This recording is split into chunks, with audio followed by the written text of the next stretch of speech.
The spirit model in chaos magic is the idea that spiritual, non corporeal entities such as gods, spirits, ghosts, ancestors, and other types of non human intelligences populate the cosmos. And there are ways by which the practitioner can engage with these beings. They can be invoked, they can be dealt with, they can be appeased, or maybe even banished if necessary. So this is based on the idea that these entities are real phenomena. These actually exist in the universe, and to work magic in the spirit model is to be aware of their presence and the proper relations with them.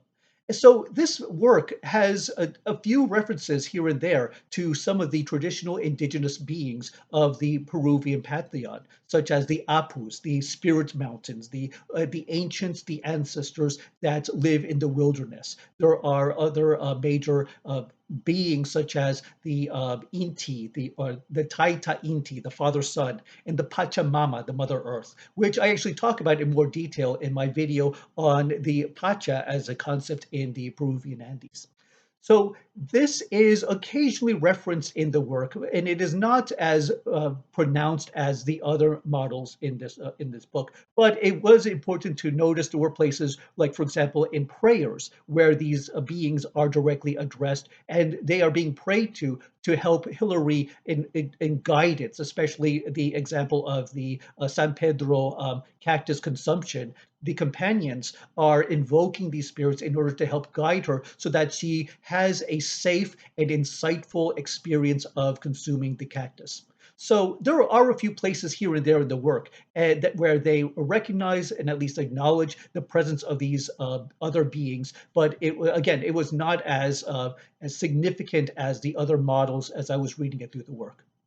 I would say that energy is the most significant model of magic for understanding this book, and that is because the consultants, again, because of their New Age exposure, talk a lot about the ways by which energies converge within and around the human body. And I thought it was very interesting the ways by which they integrated these New Age ideas of energies and their flows and currents within and beyond the body, and incorporated that, adopting it to the indigenous ideas about the upper, middle, and lower worlds, these ideas of Pacha.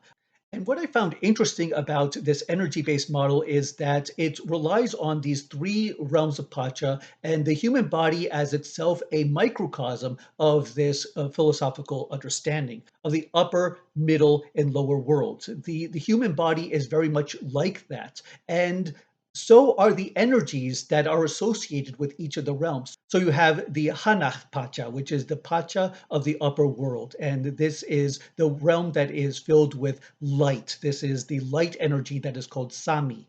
And this is the energy that enables communication, harmony, the ability to connect with other things in the world through the exchanges of energies that are called Aini. This is the ability for essences of different bodies to merge, to find their commonality, to find their communication, to open the channels of exchange that are essential to ritual, essential to being in the world in proper harmony and dynamic flow with the rest of reality. So these are the Sami energies that are found in the upper realm of Hanach Pacha.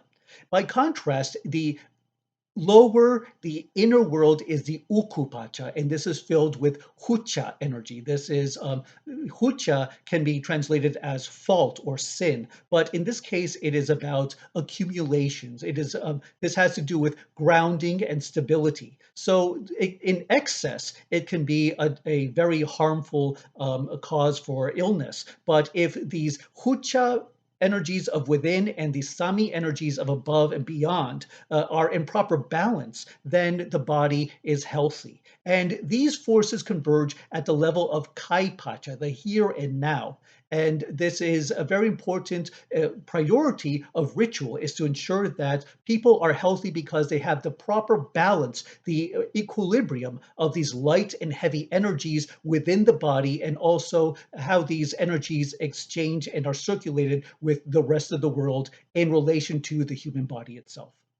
A meta model in chaos magic is the awareness that magic itself is a relativity. Its power and its efficacy is based on how you believe magic works. So whatever traditions, whatever models that you find the most powerful and effective are the ones that are going to work for you. So you are aware that this is a personal and relative condition, and so it is because of that freedom and that flexibility that your work is effective and powerful. And I think that the most important examples of this meta model in the book come when we look at two examples of altars. The one of them is the Mesa model. And this photo is of an altar model that I shot at the Bruning Archaeological Museum in Lambayeque in northern Peru.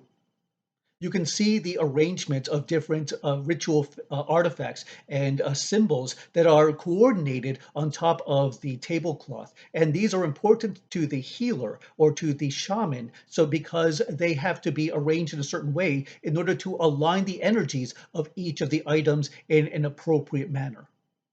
Hilary Webb describes a similar altar arrangement in chapter 4 of this book. And she does so by talking about the aspects that are associated with the left end of the table of this mesa. This is the Spanish word for the altar table. And on the left end are artifacts and ritual objects that are associated with personal will and ambition.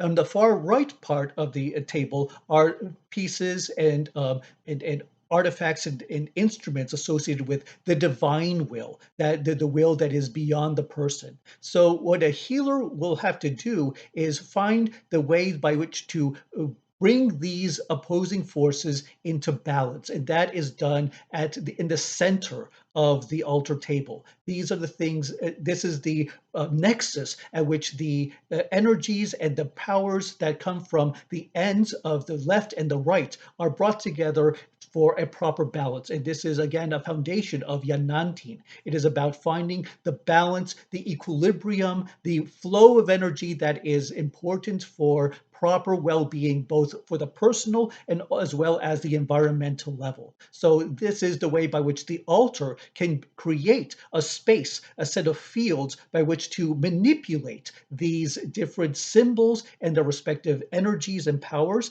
and bring them into a kind of cohesion and complementarity that is good for the patient, that restores the patient to proper energetic flow. And so this is one of the really interesting places where where the practitioner is drawing from the spirit model, the energy model, and manipulating the symbols in order to perform an effective ritual.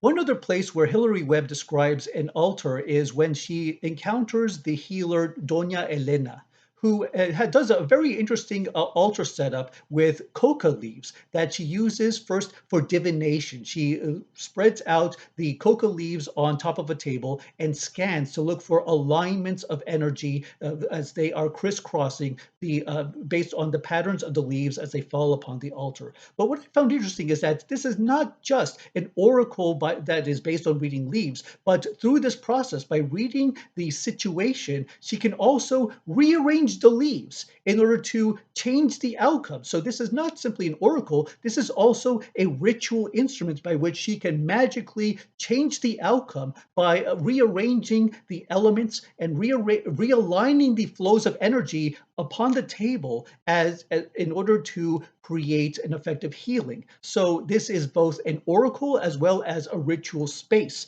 for Doña Elena to perform her healing and other forms of ritual practice. So I thought this was a really fascinating example of the ways by which you can not only read a person's outcome, but you can also use that same oracle in order to change it for the better. And this was one of my favorite parts of the book because of the detail that Webb gave to this practice.